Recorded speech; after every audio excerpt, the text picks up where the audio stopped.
Solving problems of money. Alright, your homework tonight is based on solving lots of questions all to do with money. Your success criteria are, first of all, read the question very carefully. You might want to highlight keywords or underline keywords, but make sure that you've really read it and really understand what you need to do.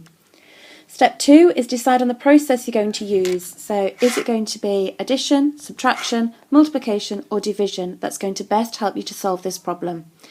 Pick your method and then apply it. Number 3, use written methods. Don't try and do it all in your head, but anywhere on the paper, down at the side, show jottings, show you're working out. Don't do it in your head. Number 4, be careful with the decimal point. Particularly if you've had to take it out in a multiplication question, make sure you remember to put the decimal point back in. Make sure you pop it back in the right place. If you're adding, keep all your decimal points in a straight line. Don't have them jotting about all over the place, but keep them all lined up together. And number 5, always, always, always, always, always, always, always, always, always, when you're writing amounts in pounds, you must have 2 places after the point every single time. A price which looked like that would be very wrong. Make sure you've always got 2 decimal places when you're writing money in pounds. Okay, simple addition problems. If you're given 2 or 3 amounts to add up, then make sure that you have got your decimal point in the right place. So if I'm adding up, say, £23.19, underneath that I need to add on £5.27. I'm going to set it out like so and put my decimal point in my answer straight away. Then I just add pure and simple, same as normal. So 9 and 7 is 16, 2 and 1 and 1, that gives me 4.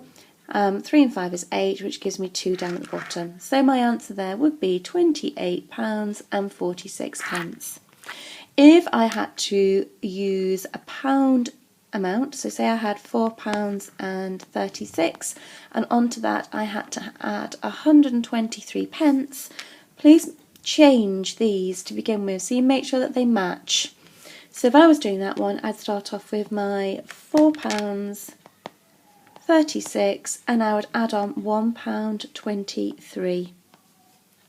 Decimal point would go in and then I would just add, and that would give me a total of £5.59. Subtracting decimals is similar. I just need to make sure that my decimal points stay together. So if I was working out change, for example, so perhaps I had a £10 note and I had spent £8.73 on some stationery and I'd need to work out what my change was. Very frequently you will have something like that, so you need to start cancelling down all the way across. I can't do 0 take away 3. I go to my next digit, there's nothing to borrow. I go to my next digit, there's nothing to borrow. I need to go to the end digit.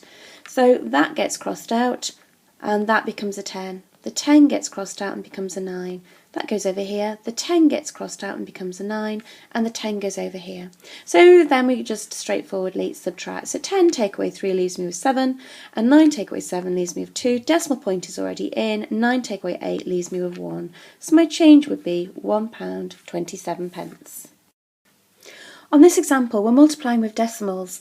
So tickets in this example have cost £2.99, and I've sold 35 of them. So how much money have I made? So your strategy with these questions is first of all to remove the decimal point. So I'm just going to take my £2.99 and take the decimal point out. I need to use long multiplication, so this is going to get multiplied by 35.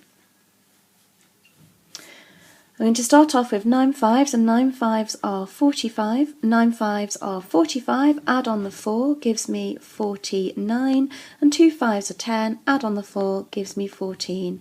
Just going to cross those out because I've used them. I'm going to put my 0 down.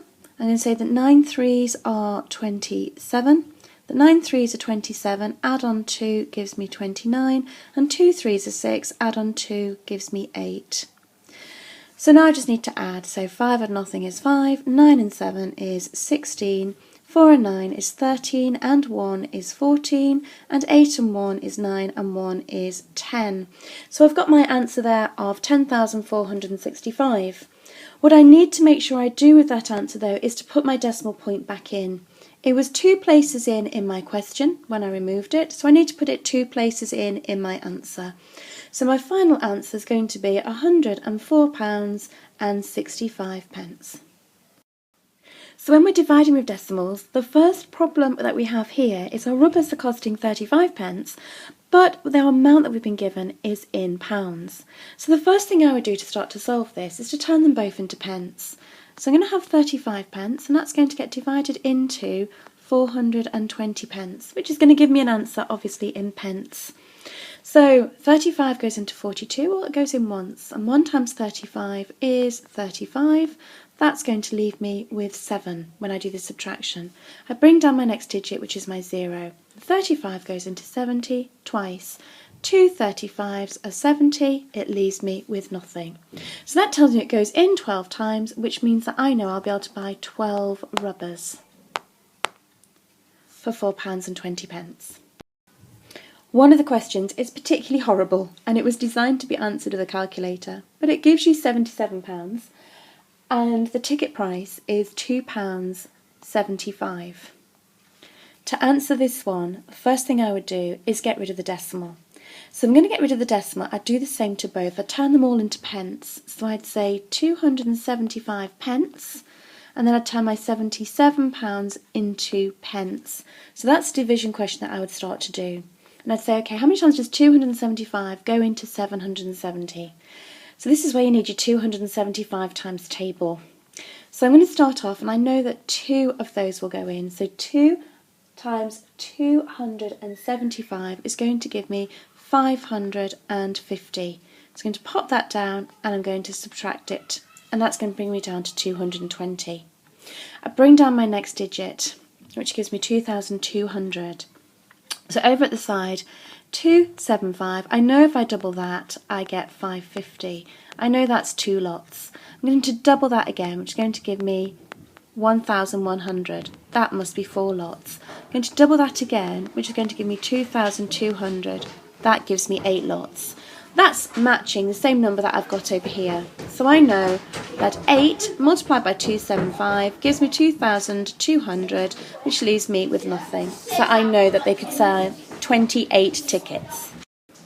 Remember that even though the numbers seem large, that if you're methodical and if you use the doubling strategy, which I've used over here at the side, it will make the task much more manageable and much easier to solve.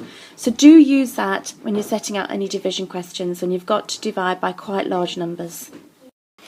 So well done for making it through the video, and your bonus for doing that and for making it all the way to the end of the video is to say that on page 20 at the back, number 21, which is the first question on that page, is designed to be answered with a calculator.